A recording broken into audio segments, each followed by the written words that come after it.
So ngayong araw mga kababayan, ginanap po yung isang malawakan or malaking rally na pabor po or sumusuporta sa impeachment ni VP Sara Duterte. So impeach Sara Duterte rally, ginanap po kanina, and I think up until now, patuloy pong nagaganap yung rally.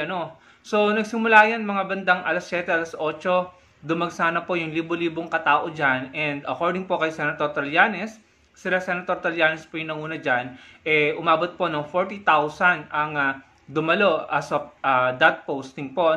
So mamayang gabi, mamayang hapon, meron pa pong isang rally na gaganapin for impeachment din po yung ni VP Sara, kung hindi po ako nagkakamali. So sunod-sunod po yung nananawagan ngayon ng impeachment dahil siguro gusto ng taong bayan na i-pressure ang Kongreso na kailangan nilang aksyonan ang mga inihaing impeachment laban kay VP Sara at dalhin yan sa Senado. So mga kababayan, ito po, yan, ipapakita ko sa inyo mga larawan. Yan po ay legit, sincere, genuine na panawagan ng taong bayan. Wala pong hakot dyan, wala po diyang binayaran, mga kusang loob po na pumunta dyan kahit nga po medyo umuulan, yung mga tao nagtiis at kanya-kanya pong dala ng kanilang mga gamit at mga pagkain. Walang binayaran, walang kahit sinong hinakot dyan, kusang loob. Yan po ang totoong panawagan ng taong bayan. At sa tingin ko, dapat po tayong lumahok sa mga susunod pang rally na nananawagan patungkol po sa impeachment ni VP Sara. Kailangan nilang aksyonan yan at kailangan nilang litisin po yung mga inihaing reklamo nang malaman ng taong bayan kung si VP Sara po ba ay karapat dapat ma-impeach at may dapat panagutan sa bansa at sa taong bayan, dahil hindi naman po biro yung mga natuklasan sa Quadcom, sa mga hearing at mga natuklasan nating mga Pilipino. Hindi lamang po kay VP Sara, pati po sa tatay niya at sa kapatid at sa kanya pong asawa. Pakinggan niyo po itong naging pahayag ni Sir Third View patungkol po sa bakit gusto ng mga taong ma-impeach si VP Sara Duterte. Ito na po. Bakit ba talaga tayo gigil na ma-impeach at mapatalsik itong si Sara Duterte sa posisyon niya bilang Vice President? Unang-una, hindi magandang halimbawa para sa mga mamamayan at para sa future generations ng isang politiko, gaano pa man kataas ang posisyon niya na nahuli na nagnanakaw sa pondo ng taong bayan, ay makakalusot ng ganun-ganun na lang. Walang accountability, walang consequence. Pangalawa, etong si Sara Duterte, hanggang nakaupo na Vice President, hindi mawawala ang panganib sa buhay ni PBBM ang ating presidente. Kilalang kilala itong mag-amang Digong at Sara na ito ng mga traidor. At anong ginagawa nila sa mga nakakalaban nila sa politika? Pinapagurgur nila, pinapasalvage nila para tumahimik. Ano ang pipigil sa mag-amang ito sa sitwasyon nila ngayon na hindi pagplanuhan na araw-araw na ipagurgur itong si PBBM? At kapag nagtagumpay sila, in a matter of hours, presidente na itong si Sara Duterte. Wala nang pakialam ang mag-ama na ito kahit sila pa ang itinuturo na nagpagurgor kay PBBM. Wala na silang pakialam kahit sa international community for as long as naniniwala at nasa side nila ang Russia at China. Wala na itong pakialam sa mga ibang bansa pa. Ang mas hindi maganda, pag nakaupo na itong si Sara Duterte bilang presidente, siya na ang commander-in-chief.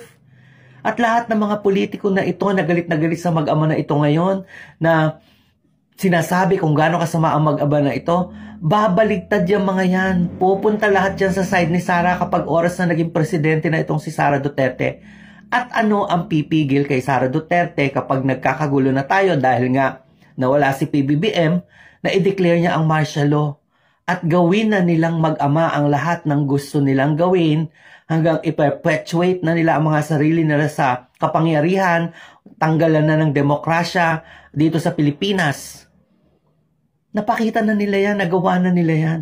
Si Digong nung Pangulo siya, kahit yung pinakamalaking network ng television dito sa ating bansa, naipasara niya. Ganyan siya kapakapangyarihan, kahit isang senador na walang kasalanan, naipakulong niya. Ano pa ang pipigil sa mag-amang ito na gawin ang lahat ngayon na sukol na sila? Kapag naging presidente si Sara, wala na yung kaso sa ICC. Wala na yung mga kaso sa korte niyan, hindi nalalakad dyan. Wala nang kaso si Pulong, wala nang kaso si Manscarpio. Hindi naman pa-file ng kaso si Digong sa Pharmally. At sa mga POGO operations na yan, kung saan nakita ng Quadcom na siya pala ang sentro ng mga sindikato. wala na makakapigil sa mag-amang ito, kaya kailangan matanggal si Sara sa posisyon bilang Vice President, mapalitan ni PBBM na mapagkakatiwalaan niya para wala na ring magtangka o maging panganib sa buhay ni PBBM. Yan yung pinakamalaking dahilan para dapat itong mawala sa posisyon. Ayun mga kababayan, narinig niyo po no, yung pahayag ni Sir Third View. And ako naniniwala na tayo pong mga mamamayan ay kagaya ng kanyang saloobin, ng kanyang hinaing patungkol po sa kagustuhan ng taong bayan na ma-impeach po si VP Sara. Ano? Yun nga po yung sinasabi ko sa inyo. Ang impeachment po ay part ng democracy. Kailangan po nating malaman kung meron po bang mga pananagutan si VP Sara sa ating mga Pilipino. And kahit siya naman nagpahayag dati na gusto niya ang impeachment or okay lang sa kanyang impeachment, pabor siya dyan dahil doon daw may ipagtatanggol niya ang sarili niya or magiging paraan ito para malaman ng taong bayan ng totoo. No? So, kung hindi po ako nagkakamali sa pagkakatanda ko, may naging statement siya na pabor siya sa impeachment. No? Kasi doon po natin malalaman ang totoo at yun po ay magiging patas. No? So, yun mga kababayan ang nangyayari ngayon. Yung mga tao nandiyan po, no? Lumabas sila sa kalsada at nagpahayag ng kanilang saloobin. Mamayang gabi, meron pa po ulit na magaganap na rally dyan. Sa totoo lang mga kababayan, alam nyo, ako po yung humahanga kay Senator Trillanes at pabor po ako sa kanyang naging pahayag na yung bicameral na issue na yan ay Duterte issue yan. Kung matatandaan nyo, naging pahayag ni Senator Trillanes dyan, ano?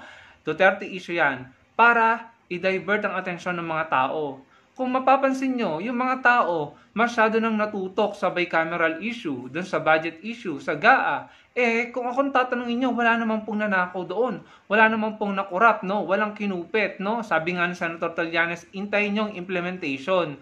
Andyan naman ang COA, andyan naman ang DBM, at naandyan naman po tayo mismo mga taong bayan ng katutok, no? Para bantayan kung may makukupit na budget. Ang issue po kasi ng mga DDS, no, ng kampo po ng mga Duterte, ay sinasabi nila na may pinirmahang BICAM report na may mga blanco-blanco. Nandun na sila, nagpetition na sila sa Supreme Court, then malalaman natin ang totoo, no? Sa ngayon, wag po tayong mag-focus dyan, no? Naniniwala ako dun sa sinabi ni Senator Trillanes, yan po, ang issue na yan ay inilabas lamang para makalimutan ang issue na kinakaharap po ni VP Sara na mga misuse na pondo ng taong bayan. Hindi lang confidential fund, pati mga regular fund. And if I'm not mistaken, umaabot po sa bilyong halaga ng pera or bilyong piso ang halaga ng mga nako-question, mga kababayan. Ano? So kung titignan nyo, no? Ewan ko kung ako lang naka-observe, pero nakita ko po na tila nawala na yung focus ng mga tao, yung atensyon ng mga tao sa mga nakaraang araw at linggo ay natuon na dun sa isyong inilabas po ng Duterte Camp patungkol sa BICAM report. At nakalimutan na po ang mga notice of disallowances ni VP Sara na ang deadline, no, ng isa sa mga notice of disallowance ay sa February 9 if I'm not mistaken. Hindi na napag-usapan yung impeachment, nakalimutan na. So, kaya nga po nasabi ni Senator Trillanes, total, wala pa namang napapatunayan dyan na kinupit, no? At ang contention lamang dyan or pinagtatalunan ay bakit daw may mga blankong pinirmahan na sa pagkakaunawa ko, sinabi din ni Senator Drilon at Senator Risa Ontiveros na mga pinagkakatiwalaan ko, sabi nila kompleto naman daw, no? At mali daw po si dating Pangulong Duterte.